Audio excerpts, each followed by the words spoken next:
people think that watercolors are hard, and I'm here to tell you that's not the truth. Anybody can do this. It's technique, and it's having somebody show you how to do it.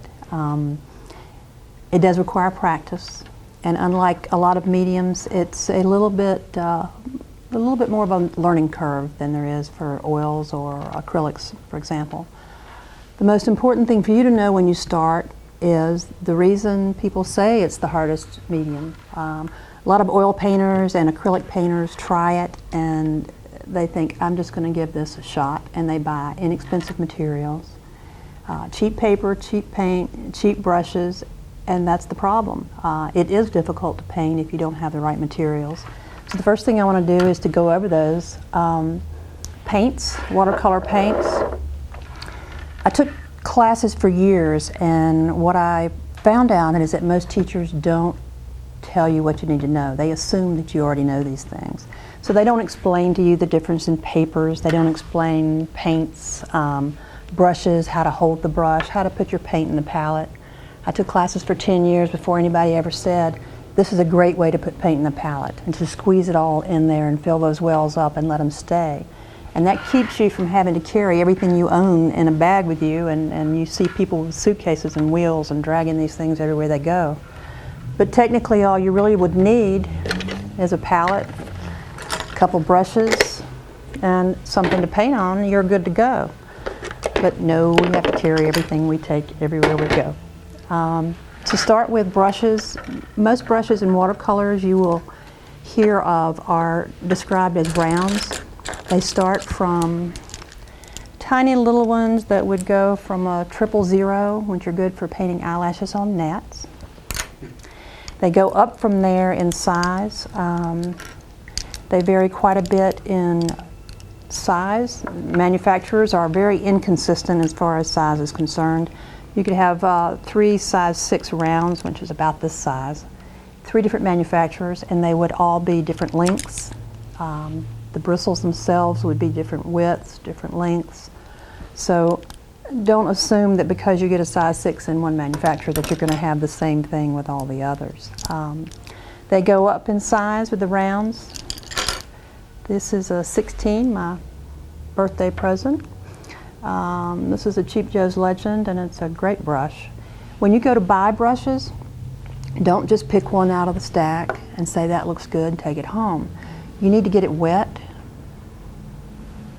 very wet. When they're new, they come with sizing in them, so you have to get that out. But in the store you're in, they should have a place for you to wet these brushes. And when you do, you wet it and then sling it. Make a big mess, it's not your house. It should come to a fine point, and if it doesn't, then pick another brush. Even the best brushes that are made sometimes have defects, but it's that point that you need, and that's what makes the difference in a good brush and a poor brush.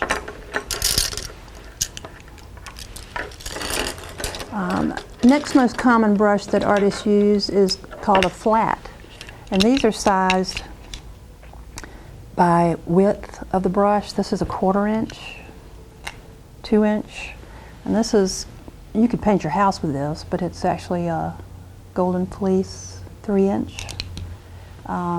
Great for washes, doing really bold strokes, putting down a lot of paint, a lot of water, trying to get it really smooth. Chinese brush called a hockey. Yes, I've used this before. These all look exactly the same. There are a lot of them out there, but there is a huge difference in what you buy. The cheaper ones, you end up with more hair on your paper than you do on the brush. So forewarned is forearmed. Next size of brushes is a Filbert. And this one is a flat brush that's curved on the edges and good for petals and things like that. A mop. This is really good for washes. It's very soft, and if you ever quit painting, you can use it to put on makeup with. I like that. Don't use it as much.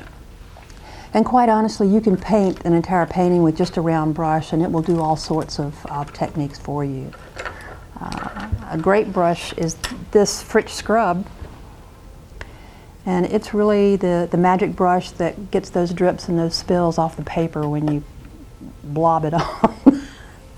This is a really big one for really big mistakes, and that brings up a good point. Most people say you can't correct mistakes in watercolors. Well, that's not true. You can. You can lift paint, you can blend it, you can smooth it, you can move it around, you can take it off altogether. This is a fan, which is, I would call that sort of a trick brush. A lot of people like it. I think more for acrylics and oils they use these, but this is good for grasses and that sort of thing. To start, I would just get a couple of good brown brushes. This is another variety of a flat brush. It's called an angled shader, which is also good for leaves and stems and that kind of thing. Not many artists in watercolors use this one. This is a deerfoot stippler, good for just kind of pouncing on your paper for different techniques. There's a brush called a rigger, which is also called a script or a liner brush.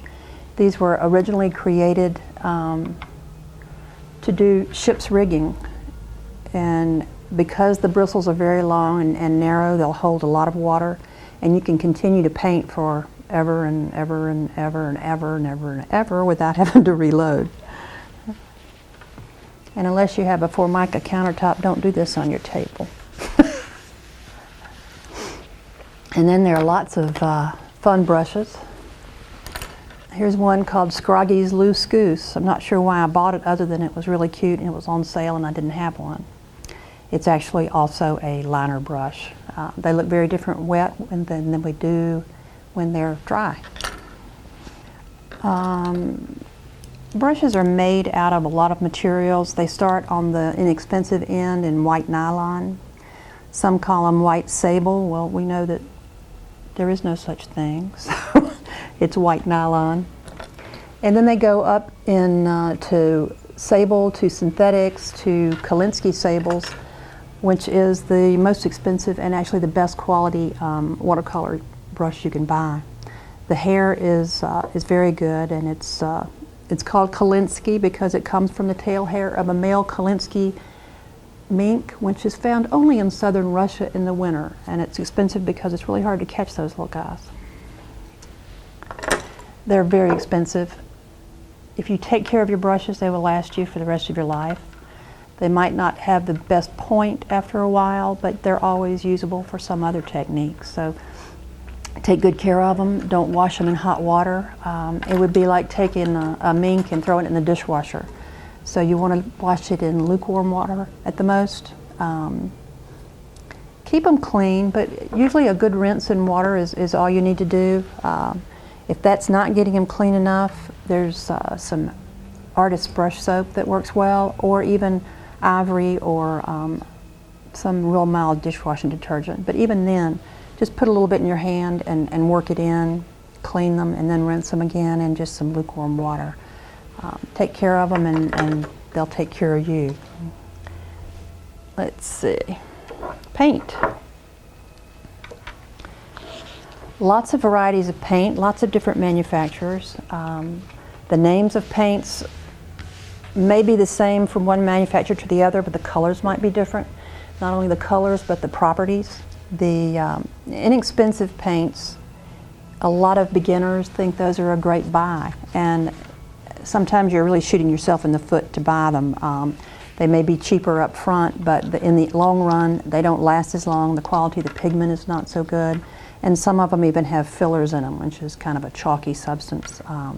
Easy to get mud. As far as sizes of tubes, smallest one is this. They start in tiny ones, medium size, large ones, and there's even a bigger one. So they come in tubes, which you would squeeze that onto your palette. They also come in pans, which vary from half pans to full pans, which is the size of 2 half pans. And then these are fairly new. These are the large pans. These are Winsor Newton.